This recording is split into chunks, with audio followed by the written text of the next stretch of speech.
Okay, welcome back. I'm delighted to introduce the next speaker, Professor Chiara Cordelli, who is Professor of Political Science and Philosophy at the University of Chicago and works at the intersection of political economy and democratic theory, and is the author of, among other things, a book called The Privatized State with Princeton University Press, and is going to talk about capitalism, alienation, and the rule of none. So thank you very much, Lea, for organizing this, and everyone for coming. So actually today I'm going to present some material from my second book, provisionally entitled Rule of None, A Political Theory of Capitalism, which tries to develop, as I will explain in a second, a normative critique of capitalism that can provide a sort of alternative compared to already existing critiques, and this is what I will focus my talk today. So there has been an interesting silence about capitalism in the last decades, also not only in political philosophy, but also in critical theory, which have been a major sites for the analysis of capitalism, whereas political philosophy, in some sense, never even fully developed the categories to talk in a distinctive way about capitalism. If we think about one of the Bibles of political philosophy, Rawls's theory of justice, the word capital, income, wealth, they are all used interchangeably. But there has been definitely a resurgence of critiques recently. One was precisely developed by Rawls in his later work and what I call the liberal egalitarian critiques. And the idea here is that capitalism is unsustainable and incompatible with the principle of justice because in the long run generates wide inequality that undermine fair equality of opportunities as well equal opportunities for political influence. But this critique is to some extent largely contingent, not particularly distinctive. Inequality is not a distinctive problem about capitalism, and also it's not something that we need to leave capitalism in order to overcome. We might think about regulations such as campaign finance or other forms that would mitigate these concerns but staying within a capitalist order. So the second and perhaps most famous critique has been the analytical Marxist critique with scholars such as Jerry Cohen and Romer. Here, of course, the crucial idea is that the distinctive or inherent ill of capitalism concerns exploitation, the extraction of surplus values from labor, but then analytical Marxists wonder, well, is exploitation always unjust? Well, not. Romer said recently is only unjust when it happens against a background of unfair accumulation. Otherwise, exploitation under capitalism can be perfectly just. And so the problem with capitalism is a distributive one. But also this critique is to some extent contingent. We can find non-exploitative places under capitalism. It seems therefore that exploitation to some extent also depends on the subjective disposition of particular capitalists, and it's also contingent, as I just mentioned, on the background of distributions. So against this critique, there has been a third one, which by now I would say is the dominant normative critique, which is interesting from the perspective of intellectual history because it comes from the encounter of Marx and the socialist tradition on the one hand, and the revival of republicanism through the work of Philip Pettit. And republicanism here is a theory that centers on an idea of freedom as non-domination. I'm free when I'm not under the arbitrary or the unchecked or uncontrolled power of someone else. And so what the radical Republicans argue is that there is something inherently wrong about capitalism, and this consists in a particular form of domination. Capitalism structurally dominates by conferring through private ownership, the power to some to unilaterally control the labor of others, and this is because others, that is non-owners, are forced to work for owners in order to access subsistence. And importantly, this form of domination is non-contingent, they claim, unlike exploitation, because by the mere fact of owning the means of production, ipso facto, I have the power to control the labor of others. And this is a form of domination, whether I'm benevolent or not, in the same way in which a slave is dominated by a master, even if the master is benevolent and actually happen to treat the slave well. So it's a wrong that is non-contingent on subjective dispositions. So against this background, my goal today is mostly to try to sketch, to propose the need for an alternative and still normative critique of capitalism, and to argue that this, especially radical Republican, has some limits, and analyzing those limits brings to light the importance and centrality of investment and monetary valuation that all those critiques have neglected because they're very much almost exclusively focused on labor relations. So my work very nicely follows up on Martin, this idea that for a long time investment but also monetary valuation have been absent from an analysis of capitalism in political theory. So my critique will focus on this neglected side of analysis and will try to argue that when we think about this side of analysis, the diagnostic categories that have been dominant of domination and exploitation are not apt to diagnose what is ultimately the problem with being subject to capitalism's mode of investment.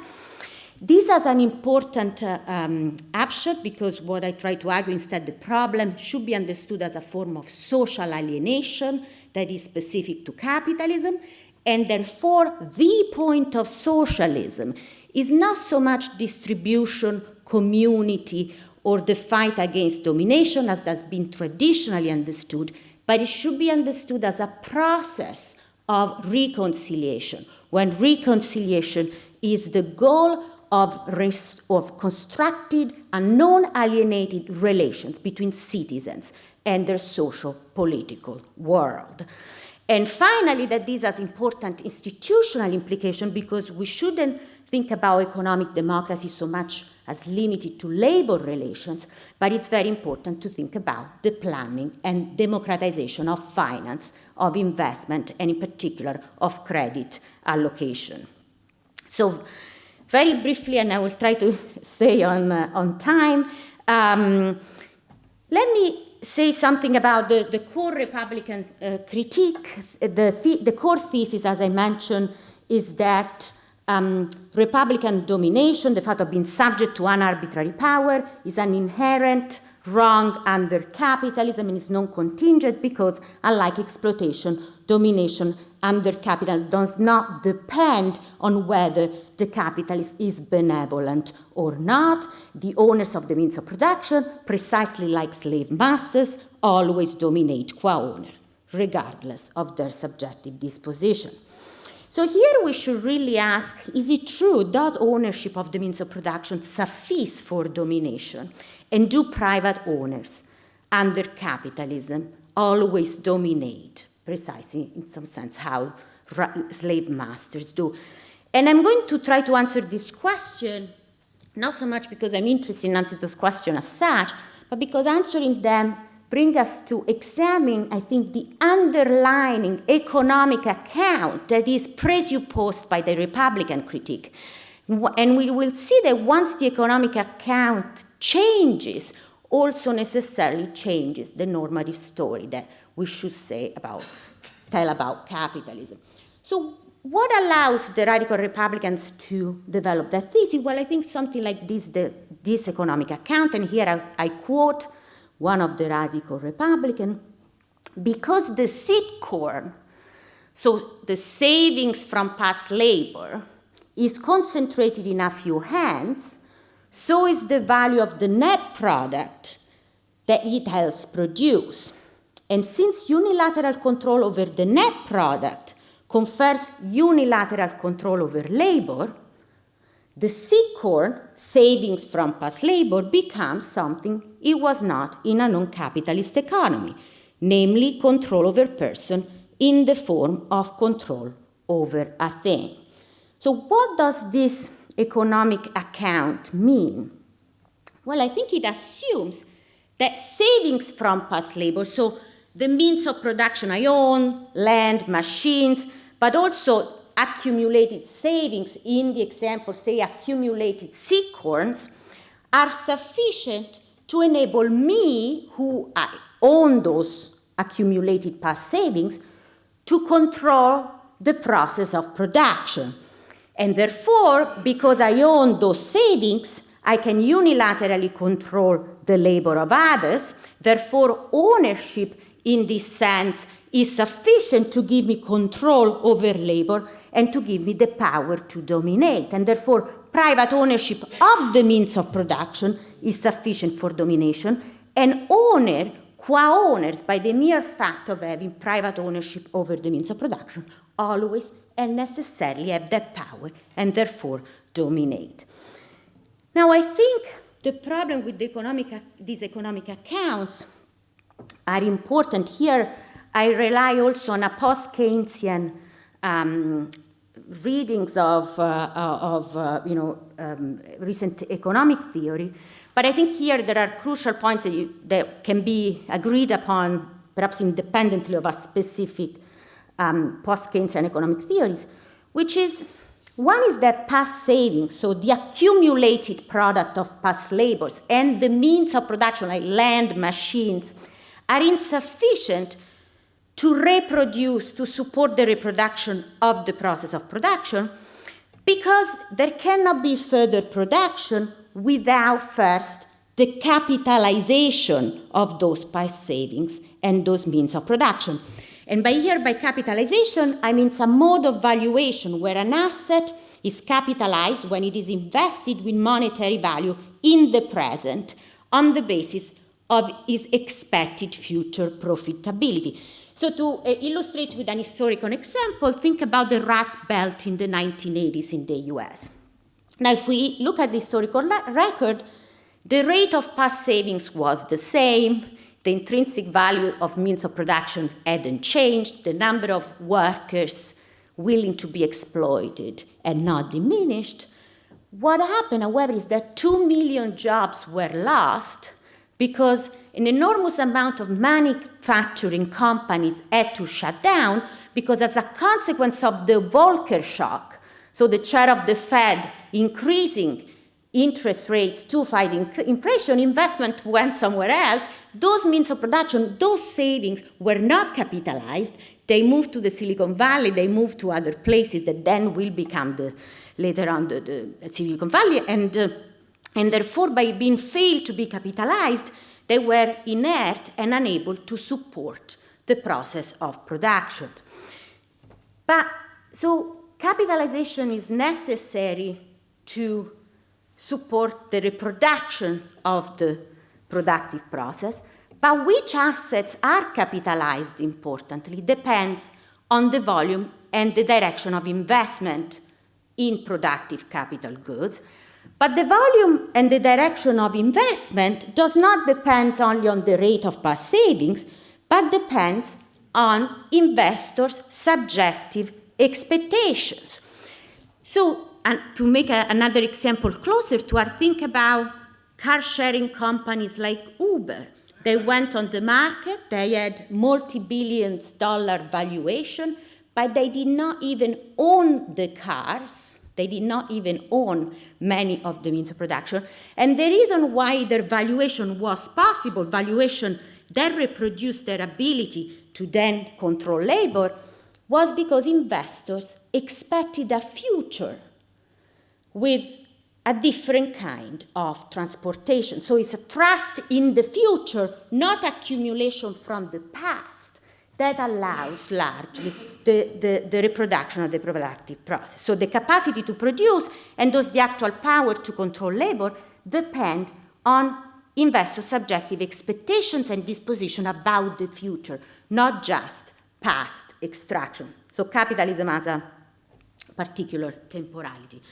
So why is this story important? Well, as far as radical republicanism is concerned, I think it's important because it demonstrates that ownership is insufficient for domination, because no capitalist can unilaterally control the process of capitalization, which goods will be invested with monetary value, and therefore ownership rights over the means of production and accumulated past the fruits of past labor is insufficient to confer to the owner the power to control labor in the future.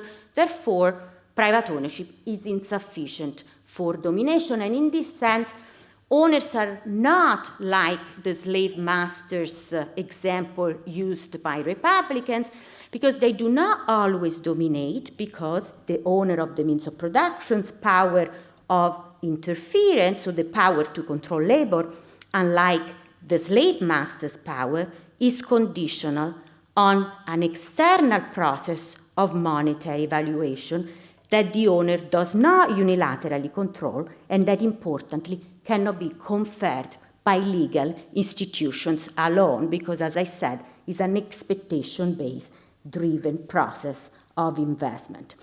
This also means that the amount of domination under capitalism, precisely like the amount of exploitation, is contingent on subjective dispositions as well. It's just not the disposition of the owners of the means of production, but the disposition of investors and their attitudes toward uncertainty and toward the future. So there is no philosophical advantage in terms of non-contingency of the Republican view compared, for example, to the analytical Marxist view. But this is not what I'm mostly perhaps interested here in doing. What I want to argue is that even if we thought radical republicanism provided a less contingent, more compelling critique of capitalism compared to already existing one, I think it would still be insufficient, and precisely because it relies on an economic model that obscures the centrality, as I've tried to argue, of capitalization, that is, of monetary valuation and of investment. So why is investment so central to capitalism? Well, first, for economic reasons, as my example tried to show, investment, also thanks to the widespread institutionalization of credit under capitalism, makes production possible even when savings are absent, like in the case of Uber. But it also makes obstacles production when savings are present, because there can be savings, but investors might decide to speculate rather than to invest them in productive activities. And this is when they use money as a store of value, which becomes very widespread under especially financial capitalism. By investment, I think it's also conceptually central to capitalism, actually to capital, because if capitalization, as I've tried to argue, is what transforms inert objects, means of production, into actually productive capital, then investment, which drives this process, is what makes capital inherently dynamic and conceptually distinct, from example, from wealth, which is just stuff that is accumulated from the past, not valued in relation to expectation concerning the future. And this leads me to the third centrality of investment to capitalism, which is that investment is central to the temporal distinctiveness of capitalism, because it shows how production under capitalism, unlike, for example, in feudalism, is oriented toward fulfilling investors' claims made on the future, not toward present consumption alone. And investors' expectation about an open and uncertain future, not just past accumulation, as we said, is what determines the economic present. So if the mode of investment under capital is so central to what capitalism is and how distinctive it is from also other economic systems. From a normative perspective, I think a critique of capitalism has to grapple with this central question. What might be amiss or wrong with being subject to capitalism mode of investment rather than modality of organizing labor relations, for example? And I think here, in my view, we should start from a conceptualization of the mode of investment as a form of rule, not in the technical sense that the mode of investment imposes binding obligation on us, because it does not have authority, but in the sense that unlike other forces like the rule of law or gravity, it does not, however, either only impose constraints on us. Rather, the investment process makes basic structural and transformative decisions about the course of society. So we may say it sets the ends of society by establishing what gets valued, what gets disvalued, what commitments a society can and will pursue, etc., etc. So it determines which possible futures will become actual. How does it does that? Well, we see it today with AI, right? Investment in AI will dictate what jobs will exist, how we will spend our free time, what kind of human beings we will be, etc., etc. So it does so by setting the overall rate of investment, how much investment, and so also growth there will be in a society, its distribution between different geographical areas, the contraction or expansion of existing industrial capacity, and so what kind of objects will exist in the world, what kind of jobs, and the support of entrepreneurship and innovation, what kind of technological innovation we will have, how much, and what the effects will be. So the mode of investment is a rule, but interest is the rule of whom? Who rules? And here I try to argue that it's the rule of none, because very quickly investors are not a collective agent to which we can attribute the making of investment decisions, of the investment patterns as a whole, or responsibility for those patterns. They're not a collective agent because there is no shared decision-making procedure for forming shared intention. They're not a class because it's an internally competitive bunch. So the success of fossil fuel investments depends on the failure of green tech investments. So there is no shared interest and shared intentions that unify the investors group as a class.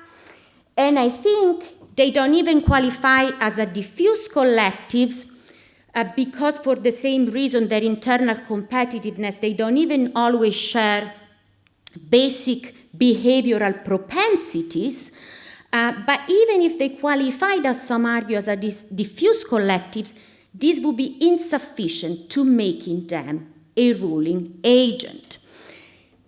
Further, investors must act under structural constraints, and these constraints ultimately largely dictates what they cannot do and cannot do. So investors are themselves ruled by the structural constraints of capitalization, the logic of capitalization and competitions. So because of these reasons, if there is a ruling entity, it's not the agent of investors as a group, but is the mode of investment as such. And as I said, this is an impersonal entity. And so the investment process rule, but it's an informal, impersonal rule. It's what I call the rule of known. And this is true even if, of course, Elon Musk, the big tech, the asset manager, much more power than all of us combined, but that does not suffice to identify an investor group as a ruling agent. So the normative question becomes, what's wrong with being subject to a form of impersonal rule.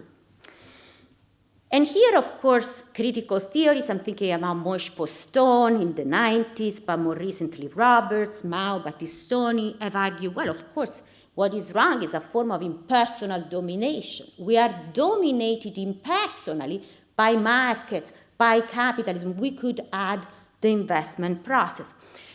But I think the notion of impersonal domination is incoherent, and that's not only because there is no will, so it's impossible to be dominated by a non-agential entity that does not have a will, but also because it's constitutive of the idea of domination as certain kind of inegalitarian relations. Domination presupposes an asymmetry, an inegalitarian status harm, where, like the slave and the master, by being subject to someone's power, I'm treated as an inferior. But the status harm, I think, is absent in the case of economic structures, because in theory, we can all be equally subject to the domination of capital or to the logic of capitalization. And so what makes domination a distinctive notion renders it inapplicable to the case of subjection to market structure. So what is then the problem if non-domination we've been subject to impersonal market? And I try to speed up. Well, I think we need to, in order to answer this question, first to very quickly grapple with some of the core descriptive features of the mode of investment under capitalism. It is privatized, so major investment decisions are left to private actors, and is anarchical in the technical sense that investment markets unavoidably produce wasteful and irrational outcomes because they are uncoordinated, there is no ex-ante planning, and because investors are not expected to invest on what they believe is most valuable, but in their guesses about what other people will invest in, and without ex-ante coordination, as Keynes also pointed out beyond Marx, this is structurally prone to generate wasteful outcomes.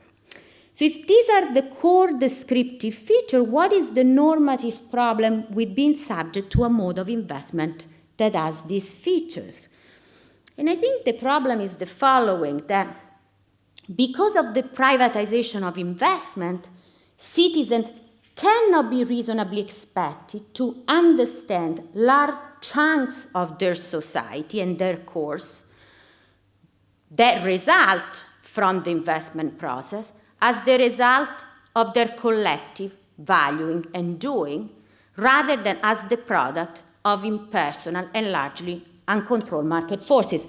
Because these macro investment decisions are taken out of democratic control and joint control, as a citizen, I cannot be reasonably expected to understand the society that results from the investment process as something that I have contributed to author.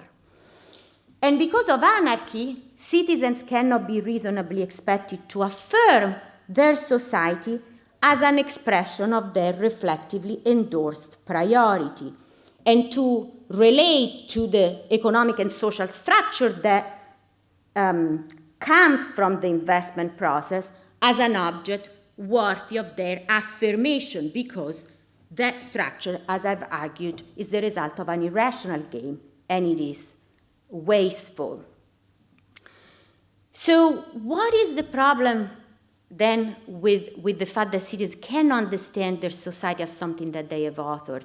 They cannot affirm it as reflecting their own priorities. I think it's not a problem of domination, because the structure is impersonal. It's not a problem of relational equality, because in some sense we can all be equally subject to it.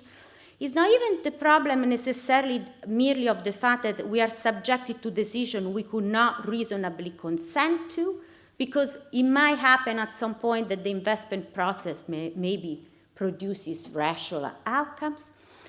But there is something I think that we can capture about the wrong of the situation. If we think a case at the individual level, it might be helpful even if far-fetched. So imagine that at some point in your life you have delegated transformative decision about your life to a computer machine. The computer machine is rational, the computer machine is transparent, and it's also trustworthy. But we might think that there would be something amiss with living your life, especially as time progresses, under the decision-making of a computer machine. And what would then this problem be if it cannot be domination, relational equality, or authoritarianism? And I think the problem is captured by an old concept, but here I take a particular interpretation of that concept, which is the idea of alienation, not understood as externalization or objectification like Lukács or Marx, but in a different way. And I think the problem is this, because under the computer machine, our life, we would not have ongoing involvement in the making of transformative decision. And because we would not be the author of those decisions, our life would be something that we would be unable to affirm and understand as expressing our agency and our priorities. And so we could not relate to our resulting life as something ours, as opposing to an alien imposition, and we could not relate to it as something that we could affirm and identify with, rather than as something that is alien to us. So we would stand in this respect toward our life in an alienated relations, and the phenomenology of this fact would not be the phenomenology of domination, of ingratiation, of subjection, but it would be a sensation, a feeling of powerlessness and detachment from a life that is ruled by a computer machine. And I think, and here I stop, that the core inherent problem with subjection to the capitalist mode of investment, especially nowadays, is a distinctive forms of social alienation, because due to the privatization of investment, citizens under capitalism cannot understand their society, which largely result from past investment, as the result of something that they have democratically, collectively decided, and also decided according to which values should be created. And also due to anarchy, they cannot affirm it as expressing their reflectively endorsed priority, or as an object that is not wasteful and sufficiently rational to be fit to be affirmed. So capitalism, precisely like the computer machine, structurally generates an alienated, non-authorial, non-affirmative relationship between citizens and their social political order. And I think that because of this, the only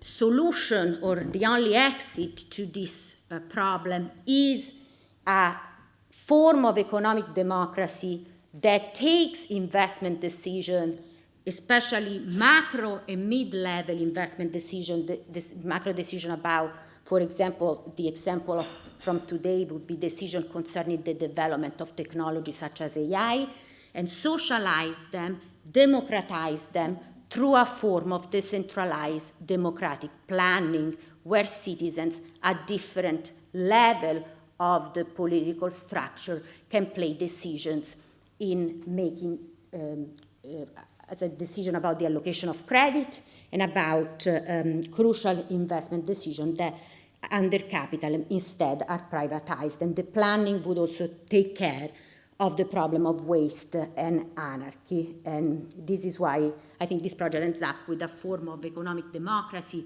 that includes financial democracy and is much broader than what radical republicanism generally defend, which instead a form of workplace democracy, a democracy that mostly concerns the structuring of labor relations. So I'll stop here. Thank you.